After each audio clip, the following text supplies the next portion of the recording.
విజయ్ సర్కార్ ఎప్పుడైనా కూలిపోవచ్చు. స్టాలిన్ తమిళనాడులో టీవీకే పార్టీ అధినేత విజయ్ నేతృత్వంలో కొత్తగా ఏర్పాటైన ప్రభుత్వం ఎప్పుడైనా కూలిపోవచ్చని, ఎన్నికలకు సిద్ధంగా ఉండాలని డిఎంకే శ్రేణులకు ఆ పార్టీ చీఫ్ ఎంకే స్టాలిన్ పిలుపునిచ్చారు. ఎందుకు ఏమైందా దొర? ఏమైంది? ఆయన వచ్చి ఎటెడు గాలి ఇప్పుడే దిగిపోవాలని లొల్లిలేంది. నిన్న ప్రభాకరన్ గారికి నివాళి అర్పించినట్టున్నాడు విజయ్.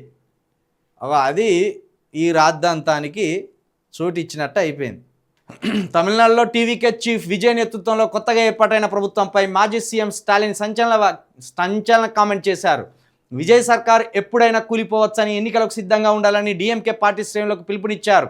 సొంతంగా 107 సీట్లలో గెలిచిన టీవీకే పార్టీ కాంగ్రెస్, వీసీకే, సిపిఐ, సిపిఎం, ఐయుఎంఎల్తో పాటు 25 మంది అన్నా డిఎంకే రెబల్ ఎమ్మెల్యేల మద్దతుతో ప్రభుత్వాన్ని ఏర్పాటు చేసిన విషయం తెలిసిందే. కాగా మంగళవారం జరిగిన డిఎంకే పార్టీ జిల్లా కార్యదర్శుల సమావేశంలో స్టాలిన్ మాట్లాడుతూ టీవీకే ప్రభుత్వానికి బయట నుంచి మద్దతిస్తున్న వీసీకే, సిపిఐ, సిపిఎం, ఐయుఎంఎల్ పార్టీలు తమ మద్దతు ఉపసంహరించుకున్నా లేదా తమిళనాడు స్పీకర్ కానీ కోర్టులు కానీ అన్నా డిఎంకే తిరుగుబాటు ఎమ్మెల్యేలను అనర్హులుగా ప్రకటించినా రాజకీయ అస్థిరత తలెత్తవచ్చన్నారు. ఈ నేపథ్యంలో విజయ్ ప్రభుత్వం ఎప్పుడైనా కూలిపోవచ్చని, పార్టీ నేతలు ఎన్నికలకు సిద్ధంగా ఉండాలని స్టాలిన్ పిలుపునిచ్చారు. అలాగే గతంలో ఎన్నికల పరాజయాల నుంచి డిఎంకే ఎలా పుంజుకుందో గుర్తు చేస్తూ తాము మళ్ళీ అధికారంలోకి వస్తామని ధీమా వ్యక్తం చేశారు. ఈ ఓటమి తాత్కాలికం. 2029 లోక్సభ ఎన్నికలతో పాటు మళ్ళీ అసెంబ్లీ ఎన్నికలు జరిగే అవకాశాలు ఉన్నాయని, వచ్చే ఎన్నికల్లో మనం మళ్ళీ గెలుస్తాం. తమిళనాడులో సూర్యుడు డిఎంకే గుర్తు ఎప్పటికీ అస్తమించడు అని స్టాలిన్ అన్నారు. అసెంబ్లీ ఎన్నికల్లో పార్టీ ఓటమితో పాటు తన సొంత నియోజకవర్గం కొల్లత్తూరులో ఓడిపోయిన స్టాలిన్ ఓటమికి తానే బాధ్యత స్వీకరిస్తానని పేర్కొన్నారు. అలాగే సోషల్ మీడియాలో పార్టీ ప్రచారాన్ని పెంచుకోవాలని ఆయన కోరారు. ఈ విషయంలో విజయ్ టీవీకే చాలా ముందుందని పరోక్షంగా సూచించారు. ఒకప్పుడు మనం టీ దుకాణాల్లో మాట్లాడిన రాజకీయాలను ఇప్పుడు సోషల్ మీడియా హ్యాండిల్స్లో మాట్లాడాలి అని వివరించారు. ఎన్నికల్లో డిఎంకే ఓటమికి గల కారణాలను విశ్లేషించడానికి, ప్రజల నుంచి ప్రత్యక్ష అభిప్రాయాన్ని స్వీకరించడానికి 36 మంది సభ్యులతో స్టాలిన్ ఒక కమిటీని కూడా ఏర్పాటు చేశారు. క్షేత్రస్థాయిలో పార్టీపై విశ్వాసాన్ని తిరిగి నిర్మించడానికి, పార్టీ ఎక్కడ మద్దతు కోల్పోయిందో గుర్తించడానికి ఇది ఒక ప్రయత్నంగా భావిస్తున్నాం అన్నారు. అయితే ఇది సేమ్ బీఆర్ఎస్ స్ట్రాటజీ. కాంగ్రెస్ ఇక్కడ అధికారంలోకి వచ్చినప్పుడు రేపు కూలిపోతుంది ప్రభుత్వం, మాపు కూలిపోతుంది. 5-6 నెలలకే రేవంత్ రెడ్డిని తీసేస్తారు. అయిపోయింది రేవంత్ రెడ్డి పని. ఇప్పటికి కూడా అదే వార్తలు రాసుకొస్తాను కదా, ప్రభుత్వం కూలిపోయింది లేదు, కాలిపోయింది లేదు.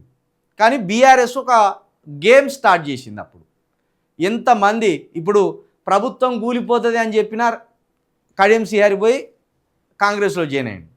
ప్రభుత్వం కూలిపోతుందని మొట్టమొదటి ప్రెస్ మీట్ పెట్టిన పల్లరాజేశ్వర్ రెడ్డి గారు ఇక్కడ పెద్దగా కనబడరు. ప్రభుత్వం కూలిపోతుందని చెప్పిన వాళ్ళందరూ పోయి కాంగ్రెస్లో చేరింది. కాబట్టి ప్రభుత్వాలు కూలిపోతాయని ప్రతిపక్షాలు అనడం అనేది వాళ్ళ స్ట్రాటజీలో ఒక భాగం. కార్యకర్తలను ఎప్పటికప్పుడు అప్రమత్తం చేయడం, కార్యకర్తల్లో ఉత్సాహాన్ని పెంచడం, కార్యకర్తల్లో నిరాశ కలగకుండా కొంత మోటివేట్ చేయడం, ఇలాంటి ప్రయత్నాల్లో భాగంగా ఓడిపోయిన వాళ్ళు వాళ్ళ కార్యకర్తలను మోటివేట్ చేస్తుంటారు. అందులో భాగమే ఇప్పుడు స్టాలిన్ గారు కూడా చెప్పింది.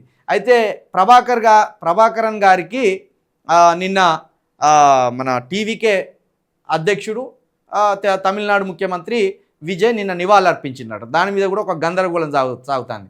అంటే ప్రభుత్వం నిషేధించిన దాన్ని, భారతదేశ ప్రభుత్వం నిషేధించిన వాన్ని మీరెందుకు నివాళులర్పించిండ్రు అంటే అది తమిళనాడు ప్రజల ఆత్మగౌరవానికి సంబంధించిన ఒక యుద్ధం సాగింది. మేము విజయన్ గారికి కాదు, తమిళనాడు వాసుల కోసం దాన్ని మేము నివాళులర్పించడమని టీవీకే పార్టీ సభ్యులు చెప్పే ప్రయత్నం చేసిండ్రు. మొత్తానికి విజయ్ సర్కారు 5 సంవత్సరాల పాటు ఉంటుంది. మీరు చూడరి ఆ ఎమ్మెల్యేలందరినీ ఇలా చేర్చుకుంటారు. వాళ్ళు మైనార్టీ పార్టీలని చేస్తారు చూడరు. వాళ్ళు ఇక్కడ ఎట్లయితే బీఆర్ఎస్ నుంచి 10 మందిని గుంజి దానికి కనీసం పార్టీగా గుర్తించే అవకాశం లేకుండా, ప్రతిపక్షంగా గుర్తించే అవకాశం లేకుండా రేవంత్ రెడ్డి చేసిండ్లో అంతటా కూడా అలాంటి ప్రయత్నాలే జరుగుతాయి.